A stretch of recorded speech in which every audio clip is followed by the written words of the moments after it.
final day of NAB Show 2022. The show floor is now open. Have a great day. Well, as you can hear, the day 4 show is open. I cannot believe it. We've made it all the way through.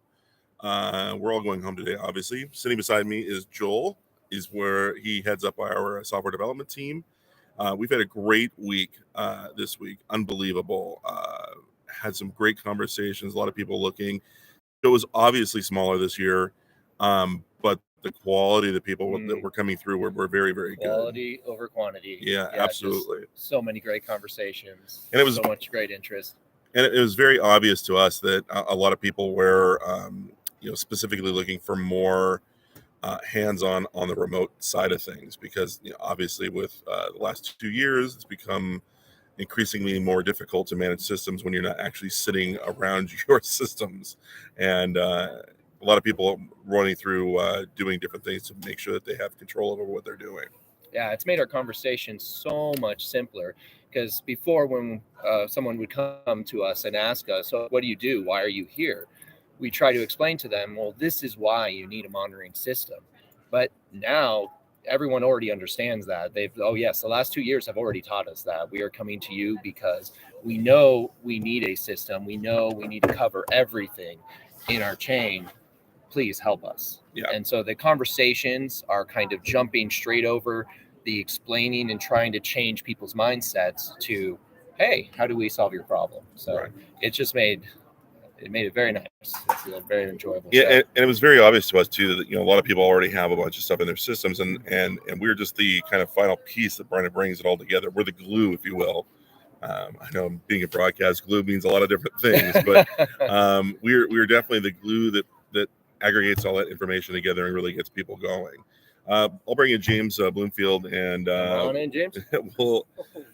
And Jim's gave us kind of his experience, because I think we've been talking about it for the last day or two, and understanding there's just a lot of things out there that people are trying to do, and it's been really great. I know some of the conversations you've been having, James, are about the same. So yeah, I mean, one of the nice things this year is that the diversity of the conversations we've had has been it's been way better than previous years at NAB. Obviously, everybody's nice. It's good to see everybody's faces again. It's been a long time. I think there's been a lot of people who have come to the show with the expectation of, catching up with people, but also they're really interested in getting systems in place now. So, if this ever happens again, they've got those contingencies in place. But we've been talking to people on the RF satellite side, on the terrestrial side. We've been talking about security, which is obviously a big topic these days. Sure. And how we can assist in that arena. I mean, the breadth of the conversations we've had it's been good. It's been a very, very productive show. Yeah, and I've had a couple conversations with people who are trying to deal with facilities, just outside of the broadcast side of things. So, looking at really taking control of their facility in a whole, as opposed to in pieces and parts, where they're dealing with IT networks. And of course, 2110 is a really big push, but people I've talked to are not ready just to give up their SDI. And so that transition to 2110 is going to be difficult. But if you have a Mosaic system installed, it makes it a lot easier. Yeah, we've definitely talked. There's actually been a few good conversations around that topic. And really one of the powers of our system is that we can put those systems side by side into the same pane of glass. And that makes that transition a lot smoother for our customers. It gives them the ability to transition at that pace. They can maintain their old legacy ASI and SDI systems, and then in parallel to that, set up and stand up their 2110 systems. And then one of the nice things about Mosaic, and it's something we've talked about a lot this week, is the fact that we abstract all of the details of the underlying network and the devices that are going into that. So, from a user perspective, we can fit it more into their traditional workflows and fit around their existing workflows, so that there's not a big transition, a big technology jump when users move to those systems. So that's been a very hot topic in the last few days. And that's a perfect way to talk about how Mosaic really relieves the stress of retraining people, because you're going to retrain them once, and then you can move the pieces underneath Mosaic around, so that the operators hopefully never have to be retrained again. Well, yeah, I mean, it's a more subtle transition, right? Because with every evolution, there is going to be changes. I mean, it's a fact of life. But one of the things that we do is we take a lot of that burden away from the end users and push it more into our automation layers and other layers within our system to really make that transition a little more seamless and easy to do from an operator point of view. So, that's a hugely powerful thing within our system. It's something that we push all the time.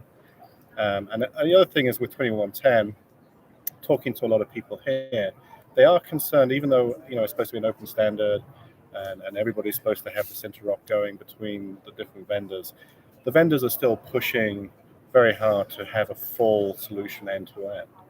And customers are a little bit wary about getting tied into those systems. And that's where Mosaic comes in, because, we are multi-vendor, we're multi-protocol, and it just gives them a little bit more freedom in terms of their choices. They can then go look out for best of breed equipment and fit it within our ecosystem for the monitoring and control side. So, it's been an interesting conversations we've had around NMOS and 2110. And obviously, as you said earlier, just fitting it back into their legacy systems and how they make that transition as smooth as possible. And that's where we can really help out. Yeah, I think that's a good point, because we've had a lot of conversations. Do we support NMOS? And of course we do. I mean, it's obviously one of those protocols that is pretty much becoming standard now. But on top of that, we can talk to things in so many other ways as well. SNMP, APIs, GPIO, serial, whatever it may be. And that's one of the, we push the whole multi-vendor side, but we don't really push the multi-protocol side as much, although it is, inherent within the system. And when you start talking, when you go outside of the pure sort of broadcast chain sort of delivery side of the systems, we start getting facilities. And if you go into master control, you go into the OB trucks, these are places where you have to be agile.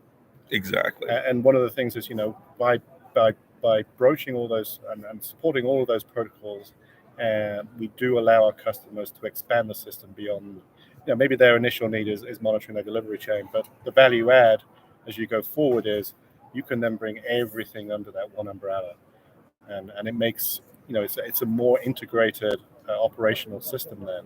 So you can see and manage everything from your transmitters to your delivery chains to your facilities to everything within the building. And that's really, people start to see the value of Mosaic when they start thinking, oh, I can do more with this system. I'm not pigeonholed into just doing one type of monitoring. I don't have to have 5 or 6 systems showing disparate information across multiple screens. I can bring it all into one system and show me end to end exactly what my systems are doing. Yeah, and probably like you, I've seen a lot of light bulbs go off. Like people get it, and when they get it, it's satisfying for me as a salesperson and an engineer, because then you understand that either I've done my job or they can connect the dots really easily, and that's really where it comes down to. These guys have really designed a great solution where people just get it, and once they get it, they understand that it is far beyond just broadcast. It is you see, you're right. You see that light bulb go off, and it is a satisfying feeling, and it's also an interesting transition point in the conversation, right? So up to that point, you're trying to find what it is that would trigger that aha moment. But when they get it, then start thinking about all the other things they can start doing with a system like ours. And then sometimes they come up with ideas like, hey, I've never thought about that. But yeah, you're absolutely right. We could easily cover that as well. Yeah, I think one of the most satisfying ones yesterday was when that light bulb moment happened. And he goes, I've seen enough. We need to have more conversations after the show is done. And I was just like, well, yes. I mean, it's very difficult to give people a really deep dive view here at the show, because there is so many people walking through and coming and trying to understand what it is we do, because we use a lot of terms and keywords. I know a lot of you guys have already seen that, but does that really explain the depth of the product? Not as much as we would hope. You can only get the taglines can only be this long before it's 3 paragraphs. I mean, not being a salesman, but you can tell when you get those conversations. Okay, I've seen enough. I know I want to talk more. You've got them on the hook, I guess, and you're just reeling them in. But I mean, one of the nice things is we've had a lot of repeat visitors too. Yes. And that gives you a real sense that these people are keen and interested, because you can see the light bulb go off. They go off and see other things. You know in the back of their mind they're still thinking about it. Yeah. And then they come back and they want to have another conversation about a different, aspect of the problem they're trying to solve, or a different use case that they've suddenly come up with as they've been wandering the halls. And I think that's a special moment, because you can see they're thinking about it beyond just when they're on the stand. And that is really, for us, that's a special moment, because that's we know we can help them, and they've now realized we can do that. Absolutely. Thanks, James. All right. We'll get David over here, and we'll talk a little bit about because we're in the West Hall. It's absolutely beautiful West Hall. I think we've spent Brand spanking new West Hall. Brand spanking new. We've spent all week here, right near AWS and a few others. But there's a lot of other people that we are partners with across the hall. Yeah, and certainly it was great to meet up with them again after meet them again. It's been 3 years. It's like, when was the last time I saw you? Yeah, so no, that's been great. Some of our hardware partners, integration partners, cross traffic between the two booths always makes things more interesting. Yeah, and we talk about partners like Davicom is a really good partner of ours. We integrate a lot with Bridgetech as well. Yeah. There's a few others here, like Tag Multiviewers are just down the road with us as well. And, we've had cross-pollination where we have customers going there and then they come here, or they go here and then they go there and they go back and forth. We've integrated with a lot of these people already and really had a great relationship for a number of years. And it just makes it easier when we're kind of all friends too. So yeah, but also, seeing each other face to face, learning what they've been doing for the last 3 years, I mean, obviously people have not been, doing nothing in the vacuum, but, unless we have, had a need to, necessarily go look at it, we fall a little bit behind on what they've been doing. So no, it's actually been great to catch up and find out all the new projects they've done, new kit that they put together, and basically keep us up to date. Well, I think that's one thing interesting you say is the new kit they put together, because our stuff lives on a computer. Obviously, their stuff is typically like more kind of a hard piece of gear, and it's nice to be able to see some of that stuff that we virtually understand. Yeah, because exactly. We never touch it, but we integrate with it. And then we can actually see it and play with it. And of course, I tend to be more of a hardware engineer, so it's kind of nice for me to touch. Oh, well, Paul Mueller, our director, software support, Stay 4, apologize. He just loved going around, the day and just seeing what everybody was doing, because, obviously that's really what he likes. He likes to, I'm more software background, but he's video background. And so going to see all that new equipment, and of course, going to meet all the old vendors he used to deal with and all that. But we also have new kit, obviously, Tessera. Yes, absolutely. Yeah. So, I mean, I think my favorite part about this is, we created that. We identified that, it was a need in the marketplace, but, would everybody else identify? And we've certainly had a few people who are like, oh, thank God I can get off my spreadsheets. And, I don't, want to name names, but the one that is like, oh, I could show this to my customer, which would be so much better looking than these spreadsheets I have and whatnot. So, Well, and I think that was one of the big things that really came out of it is like, we've had a customer came by and was saying that we've been holding off on presenting to the end user a spreadsheet view because they don't feel it's professional enough. And once they saw what Tessera does, it completely changed the conversation again. And, that's that kind of thing, that light bulb moment again kind of goes off. But what's cool is, we were demonstrating the product, and then we've suddenly gotten feedback of, already new features that, were keen on the marketplace. We had at least 2 people who were like, can I use it to do my patch management? Or like, yeah, we can, because it's a module, we can certainly, and we will be creating quickly a plugin, which, will, pull the vendor sites, find out the latest firmware versions. If it's tied into Mosaic, we know the current firmware version. We can quickly then generate a report, hey, here are the things that are outdated. And, from one of the questions, that's a big security issue, so the, federal security compliance is, are you up on the latest firmware? And they, you don't want to have to go to 1,000 devices in the field. You tie Tessera and Mosaic together, you've got it. And then obviously the next step is then we actually manage the patches. We download them, we patch all the devices, and boom, you're right back in compliance. And that was one thing about Tessera too that I thought was really cool, talking with a integrator.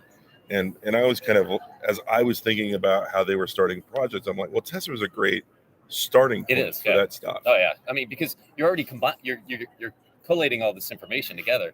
If you put it in Tessera already, you're already following the rules you've created, but then if you're also including Mosaic with it, you're already ready to go. I mean, it's like click a button and you're running.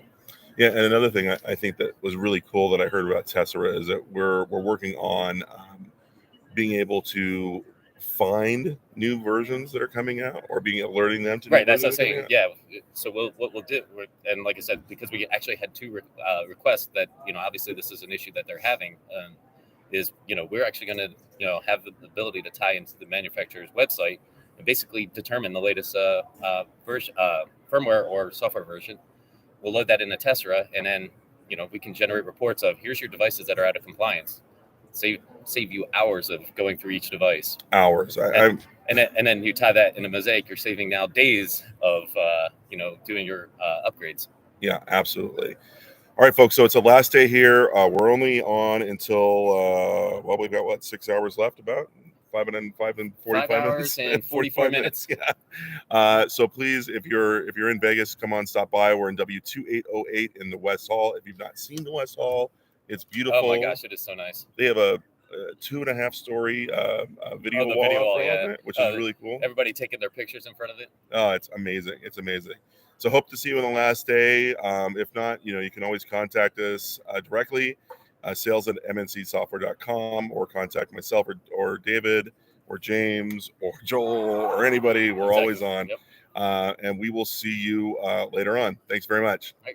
Bye, everybody.